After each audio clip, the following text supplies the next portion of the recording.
Welcome back, everybody, to the School Leadership Show. With me, as always, co-host Jen David Lang. Hi, Jen. How are you?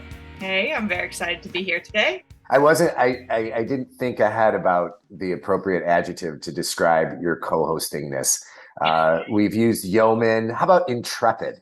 Intrepid sounds good, In, especially for diving into grading today. Intrepid. yes. So today we have with us Joe Feldman, who's the author of Grading for Equity: What It Is, Why It Matters, and How It Can Transform Schools and Classrooms. Hi, Joe. And where does this podcast find you today? Hi, it's great to be here. Thanks so much for inviting me. I am in Oakland, California. Much more exciting than Albany, New York, perhaps. Some days. Definitely. Maybe not Brooklyn though. Like, I don't know. It kind of ties with Brooklyn, but yeah. Yeah. So, Joe, can you tell folks just a little bit about yourself and your background, and then maybe get into why write this book right now? So I'm a former high school English and American history teacher. I was assistant principal in New York City and was English department chair. I was principal of a couple different high schools, one in DC and one in Northern California, and also worked in the central office in New York City and in Northern California. And in 2014, I left that work and decided to start talking to lots of folks about something that I had never felt I really had a handle on, which was grading. I never really felt that comfortable with how I was doing it as a teacher, as a school principal and assistant principal. I just had lots of questions around it and couldn't find any real constructive ways to talk to teachers about it.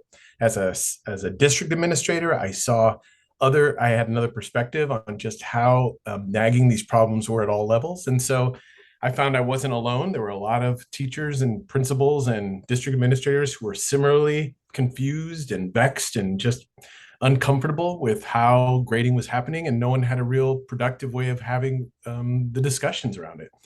And so then started researching the history of grading in this country, and finding how in so many ways it's fossilized from what grading was 100 years ago, and that a lot of the ways that we grade, even though it hasn't changed very much, our teaching and learning has changed, and we were actually undermining a lot of effective teaching and learning from the use of traditional grading. And then starting to look at other fields of research like motivation and cultural responsiveness and cultural sustaining pedagogy, and seeing how, in fact, we were doing things in our grading that was perpetuating achievement disparities, and countering what a lot of us went into schools to do, which was to give every kid the chance to be successful, particularly those who have been historically underserved. And so started partnering with one school and then other schools, just trying to help teachers take a more critical lens to this aspect of their practice and to try some more research-informed grading practices. And then we found pretty early that it was having real benefits. It wasn't just theory. And after doing that for a number of years, I was encouraged by a couple of people, including Zaretta Hammond, who some of your listeners might recognize as the woman behind cultural responsive teaching in the brain, who said, like, you've got to write a book about this. You've got to get this out there. And so then, wrote the book. It was published in 2018, 19. And the pandemic, I think, has really just accelerated people's interest in this. The pandemic has shown this really bright spotlight on the weaknesses of our traditional grading practices. And so it's just kind of exploded from there in lots of ways. So, Joe, let's take it back to I want to nerd out a little on the history of grading. You want to take folks through a brief history of grading? Well, let's see. Briefly, it was really grading was just part and parcel of how we thought about education back when we were first faced with trying to educate large populations at this all at the same time, right? This was around the time where our urban centers were starting to really grow in population, and rather than have the one-room schoolhouses, we had to think of an alternate model. So this is where we came up with teacher credentialing and sort of a uniform curriculum and course standards and graduation and all this kind of stuff for the first time, to have some standardization across different schools within states, and even in some ways across the country. And grading was really part of that. And we thought about grading in ways that were very much embedded in some of the ways we thought about the world and what we wanted our American society to be. And so there's aspects of it that reflect some of those ways of thinking about the world that we've totally debunked by now. So one example is the idea that we want schools to sort students. One of the big priorities during the Industrial Revolution was efficiency and productivity and preparing our children to be effective workers in factories. And so they had to be able to, we had to figure out who was who were going to be the kids who were going to run the factories and who were going to be the kids who worked in the factories. And we needed to use our schools to sort the students. And so we came up with the grading system, A, B, C, D, when we used to have an E and F. And what that did is it enabled us to track kids and define what they were going to do. Wait, hang on a second. What happened to the E? I don't know, actually. I don't know where it went. Got confused with excellent. Yeah. Yeah. Okay, now it can mean different things. But, all right. Sorry. Keep going. Sorry. That's all right. So we did that so we could sort students, and schools were charged with sorting students into academic tracks because we didn't want to, and I say this with air quotes, we didn't want to waste resources on lower tracks.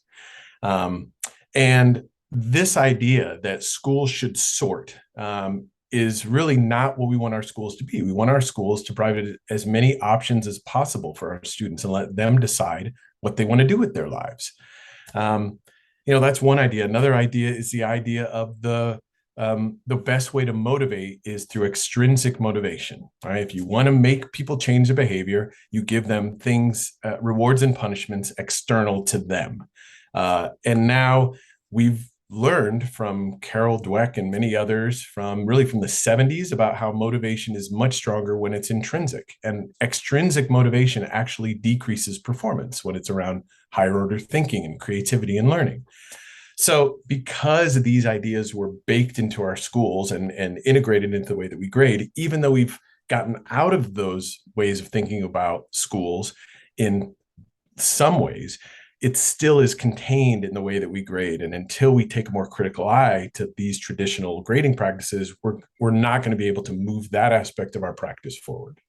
So let me ask you, hold on. Oh, no, wait. No, you hold on. I got to know. So if this came about in the Industrial Revolution, then how are they grading like in one-room schoolhouses? Yeah, it was very much more informally, as you can imagine. And it was really much more narrative. So, and it would be almost a report of what had been accomplished. Like, your child has now learned to read this kind of a book. They've now able to do these things. This is what we've worked on. So almost standards based. In some ways. I think the standards weren't always so clearly defined, and they would really, it would vary. It would be much more individualized for different students. So it'd be individual reports of what that student had accomplished because it was so small, like the scale was so tiny. And you'd have all the students in the same classroom, all with different things that they were doing and at different, ages and disciplines, were all taught by the same teacher in all kinds of different ways based on what curriculum happened to be available. So it was just a much less formalized and standardized system. So it's so fascinating. All right, Jen, go ahead. I'm sorry I stepped on you. Go ahead. So if we move to the system, Industrial Revolution hundreds of years ago, then why are we still stuck with that system? And why do emotions run so high when we try to suggest that teachers grade in another way? And before you answer, I just want to say, Mike and I usually get very practical. We love when our guests share strategies, but I just summarized your book for the main idea, and then I create PD ideas at the end, but I decide not to focus on changing strategies, but rather changing mindsets, because this way of grading that you've described that has these old roots in the Industrial Revolution is just so entrenched. So why is this such a difficult thing to change? And before you answer that, Joe, I just want it to be put on record that, thank goodness, I graduated from high school in 1993 so that I could have a big high number and be salutatorian. Okay, go ahead. Okay. Congratulations for that. Um, so I think one of the reasons it's so difficult to change is because teachers haven't had access to the research around it. It's been really almost ignored by in teacher education programs. I'm not sure why. I don't know whether it's because we've traditionally thought of it as really just an accounting. So, how many points did they get and divide by the number possible, and you get a percentage, like what's the big deal, right? And the richness is in all the teaching and learning that precedes it. The grade itself is just this like final couple of notes at the end of the symphony of education that's happening in the classroom. So because of that, teachers have had to construct it really independently and individually, often replicating how they were graded, and oftentimes as it's a manifestation of their beliefs about kids and teaching and themselves, which are, I think, deeply informed by their own learning experiences. Some teachers will say, well, I do this particular thing in my grading because I had a teacher who did this and it really changed things for me. Or I will never do that thing in my grading because that teacher did this and I never liked that subject again. So it's very emotionally informed. And I imagine too, if you're in, higher ed, and, there would be some, I don't know what I would call it, maybe some disingenuousness, is that a word? Where if I present I'm teaching a class, and let's say it's secondary methods in math or something, and I'm teaching about grading and I'm sharing research about, grading practices that we know to be effective, and yet at the end of the semester, you're still going to get an A, B, or C. Like, right? So it's. Yeah. And and just to be clear, like I'm not anti A, B, C, D, F. I mean, I just think the problem is that, well, and we can talk about this. I think the A, B, C, D, F actually is not describing what we want it to describe, and it's trying to describe a whole lot that we don't need it to describe. So it's not really describing anything. But I also think that teachers are creating this world in their classroom. The grade represents is trying to send messages to students about what's valuable in their class, and like what does the professional world demand, and how do I motivate, and how do I create a positive learning community. And I'm so invested with this universe of system that I've created myself, that to suggest that this thing that I've built actually could be making my job harder and making it harder for students to be successful and could undermine a lot of my good work is very difficult to come to terms with. Setting aside the idea that the grade, as I write about, is one of the last islands of autonomy that a teacher has, right? With so many mandates placed on us, the grade is where we can bring all of our professional expertise and judgment, and it's often protected in, union contracts or education codes in states or districts. So, man, we protect that space because that's one of the only spaces that we've got left where we can bring everything that we know about our students and ourselves and our discipline to, right? Yeah. So and you also really describe how, when you think you're doing something for, moral or higher reasons, and the grades are actually doing the complete opposite. So you say that traditional grades damage trust in teacher-student relationships, undermine true motivation, and don't accurately represent students' abilities. But teachers would say, oh, I'm using grades for the opposite, right? I'm building relationships. I'm giving extra credit. I'm trying to build a relationship, right? I'm trying to build motivation by having grades for things like turning in your homework, right? I'm trying to accurately represent students' abilities. That's why I have all these different areas. So I think it's a shock to realize, whoa, you read this book and you say, okay, grading is actually doing 180 degrees the opposite. So anyway, we should probably get into it. Yes, that's right. Yeah. Well, and I'll just say that's part of when you say like, well, we're going to start talking about belief systems instead of just practices. One of the things that we found is that it's very difficult to have teachers change beliefs just based on reading the book and arguing and thinking, that they actually have to start trying some of the practices, even on a small scale, because what happens is that the things that they think are going to happen don't happen, and the things that they don't think are going to happen start happening. And that actually is more effective at changing beliefs, right? We've heard teachers so many times say, I used to think this, or I knew that if I did this, this would happen. And I was shocked when the opposite happened. And the only way to get there is to try it yourself. So is that then, and that was kind of where I was headed next, when you're thinking about trying to help people change their beliefs. So have you found that to be the case? It's sort of like Gusky says, right? You can't just, believing that something is the right thing isn't necessarily enough. You have to prove it to yourself in your own practice. So are you finding in the places where, a different and more progressive approach to grading has taken root, has that been primarily because people have tried it? Yeah, I mean, it's something I also learned from Enid Lee, who has been around a long time with thinking about equity issues in teaching and learning, and wrote Beyond. She told me, she said, there's a lot of people who think that you've just got to keep pushing against belief systems. Like that's where the pressure point is. And she's found that that only goes so far, that you've got to find opportunities for people to start trying things on a really small scale where the risk isn't as high, so that they can start to actually experience some of the benefits, which then give them the momentum they need to start trying more practices and feeling more and more confident in moving in this direction. And we found that where there is change that really sticks, it doesn't come top down. It comes from teachers trying the practices and sharing the results with colleagues that then start to build this momentum and this evidence base to warrant changes that ultimately can be changes in policy. Well, and it's interesting because I experienced this firsthand last year. We started a virtual only elementary school that serves kids all across New York State. And we hired a principal, and the principal met with the teachers when we identified the teachers, and they talked about what kind of report cards they wanted to do. Because, in some cases, you're locked in to what the student management system will let you do. And I think sometimes we ignore that.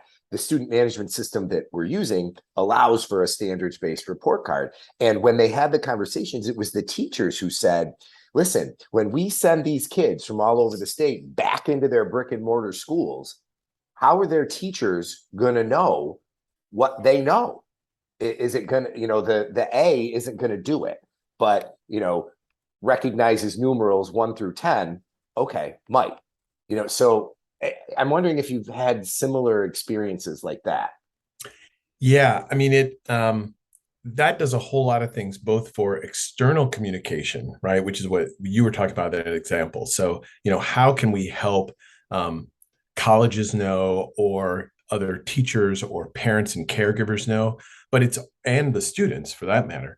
But when you're more accurate and bias resistant and motivating in the way that you grade, you also help yourself as a teacher better recognize where students are. So you can actually then be responsive in ways that you can't using traditional grading, because traditional grading actually makes it pretty opaque and difficult to understand exactly where students are in their learning. So you may be doing something to respond that is actually shooting in the wrong direction.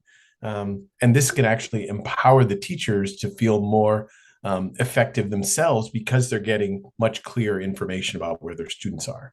So let's use that to jump into the first principle, so that we make this conversation less theoretical for listeners. So Joe really puts forth 3 pillars of more equitable grading. And the first one he has is that grades should be accurate. And reading from your book, our grading must use calculations that are mathematically sound, easy to understand, and correctly describe a student's level of academic performance. So you have a lot of ideas in there, but could you give maybe one example of one practice that we use that actually undermines the accuracy of our grading? Sure. So, I mean, you math teachers will geek out on this, is we average performance over time. So traditionally what we do is we say, okay, I'm teaching the distributive property. just because I'm know who I'm talking to. So we're learning how to use a distributive property. And what we're going to do is we're going to have a quiz, and then a test. And again, I'm being oversimplifying when I talk about the assessment design or the arc. But okay, so let's say we do this. So in traditional grading, what we do is we say, okay, I'm going to include the homework, and I'm going to then include the quiz, then the next homework, and then the next quiz, and then the next homework, and the review sheet, and the final test. And what we're doing is we're including all these data points, and the quizzes and homeworks prior to the end of their learning may actually have mistakes that students are making. And they would have gotten points subtracted for that or whatever. And then they might actually learn it by the end, right? That's what we hope happens, is that they make mistakes during some of the earlier assessments, whether they be formative or quizzes or whatever, and that they learn and then demonstrate it by the end. What happens though is because we're including all those mistakes that happened earlier, we're warping the accuracy, because what we're doing is we're depressing the actual performance of students because we're including all of the prior mistakes that they made, which were less points and which actually aren't current and they're not valid anymore. And so what we want to do instead is we want to look at only where students are at the end of their learning, not include all the other assessment performance that they had all the way up until then, where they may have made mistakes, and we actually hoped that they would. So that's one. No, it's a great example, and teachers have trouble because they think, of course, an average is mathematically correct, but it doesn't correctly describe the performance. And actually, I have an example not from your book that I always use in talking about grading, which is riding a bike. I taught my daughter how to ride a bike. The first few times, she totally wiped out. Then I held on to the seat. She was wobbly, right? So she got a few F's, and then holding onto the seat, wobbly, a few C's. And, the other, a couple of years ago, she did a 35-mile bike ride with me. So we can all agree she can ride a bike, right?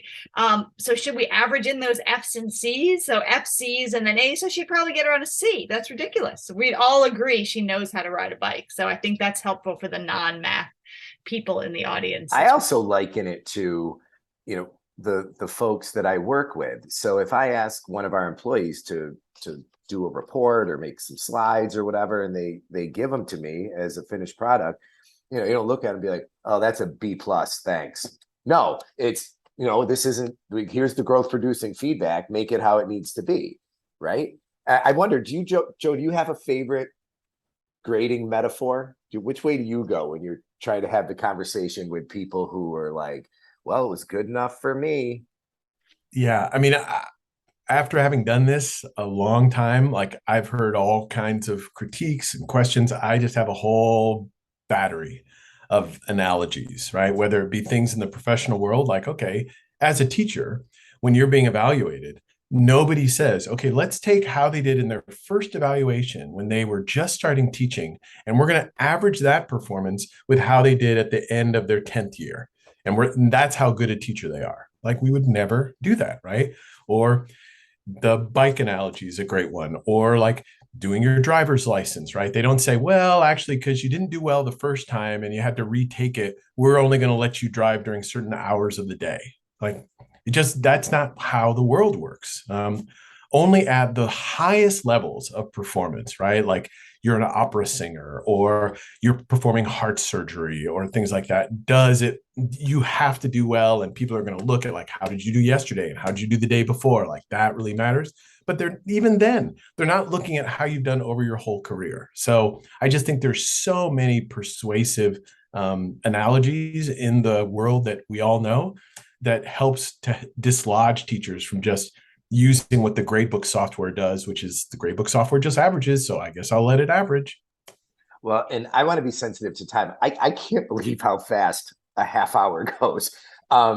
So like I said, why don't we can talk a little more. Let me just throw out some of the others from the accuracy section of the book, but he suggests, yes, getting rid of the average, that's not an accurate grading practice. The 0 is not an accurate grading practice when you are looking at numbers from 1 to 100, because why do we devote from 1 to 59 for failing, right? A kid fails, you give them a 0 and they need to get 50 more points just to get up to a D.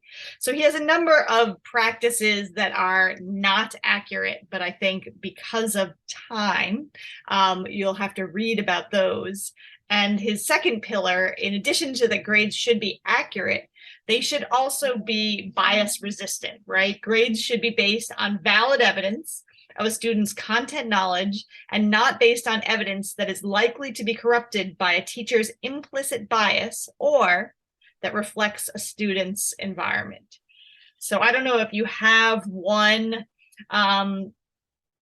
practice you want to share, either extra credit or allowing late work or grading homework. That's one that gets teachers really angry. Which one do you want to share one with us? I mean, you can go down a long path around any of these. Let's do the homework one. So tell us about what your thinking is about homework.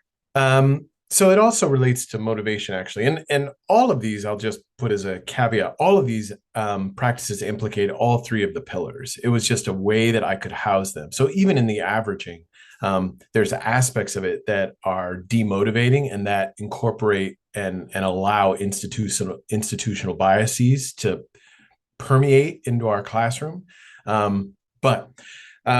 So homework. So traditionally, what we do is we include homework performance in the grade. And we do this because we believe reasonably that students need to do homework and do practice in order that they learn. Like, we just think that's an important thing. The problem with including homework in the grade, just as it is within the bias resistance pillar, is that some students have a lot of resources that enable them to be more likely to complete homework correctly. Or to complete it at all, right? So students who don't have jobs, who don't have to take care of younger siblings, who aren't, who are able to have tutors or have access to the internet or have parents who have more formal education, those are aspects of a student's life over which they don't really have any control. But by having those, they're more likely to complete homework and complete it correctly. And the students who don't have those things are less likely to, or who have other commitments and things like that. And therefore, by including the homework in the grade, what we're doing is we're allowing the disparities in opportunities and resources that are outside our classroom to then come into our classroom and to make it easier for students who have more resources to be successful. And those who don't will have a much more systemically difficult time becoming successful. And while we definitely want to think about whether we want to have homework as a part of learning, and that's its own conversation, if we do, we don't want to include it in the grade because by doing so, we will just perpetuate the disparities that are happening outside our classroom and that have been happening in our education system for generations. And it fits kind of with you said they're all sort of tied together. It's also not accurate because students just learning, right? How many times does the teacher not get to the end of his lesson and then you still assign the same homework and, kids don't have any idea how to do it. You want to average that in. So in some ways, you're freeing teachers from all that grading of all the homework that they're doing, as opposed to seeing it as practice and for the student to ultimately begin to understand homework as something I need to do for myself, or if I've already mastered it, then I really don't need to do it. Yeah, and you'll dig this also just as mathematicians, right? Or even sort of with a sciencey lens, is that we know that a lot of students are copying homework or getting assistance or finding ways to complete it that don't necessarily represent what they know. And part of what we do when we partner with my organization, when we partner with schools and districts, is we interview students. And I have not met a student who has not copied homework. But what's interesting is all the reasons students copy homework. And one of the pervasive ones is that they copy homework because if they don't get it turned in, they're going to lose points. So they are actually potentially turning in homework that is invalid data. It does not represent where they are in their learning. So teachers are getting a false sense of students' level of understanding and can't respond to that then because the data is not valid. One of the beautiful things about this that teachers don't anticipate is once you stop including homework in the grade, all the data you get back from homework is valid. You never have to question whether or not anybody copied because you've taken away the incentive to copy. So it's actually so much more beneficial to the teachers as well as the students when homework isn't included. I love it. I could talk about this forever. Joe Feldman, thank you so much for joining us. The book is Grading for Equity, What It Is, Why It Matters, and How It Can Transform Schools and Classrooms. We'll link to it in the show notes. If listeners want a copy of the summary, Jen, can they email you? Send me an email. We will do that. So, Joe, thanks again. This was a fantastic conversation, a great book, definitely a conversation that needs to go on and continue in our system. So, thank you. It was a pleasure. I know we didn't get as far as we wanted, but it's just is so complex and deep. It's just a wonderful conversation. Thank you. Thank you, Joe. Thanks for listening to this episode of the School Leadership Show, a podcast for aspiring and practicing school leaders. Send your comments, questions, and show ideas to me, Mike, at schoolleadershipshow.com. And please consider rating the podcast in iTunes and leaving a comment. And definitely pass the show along to your colleagues.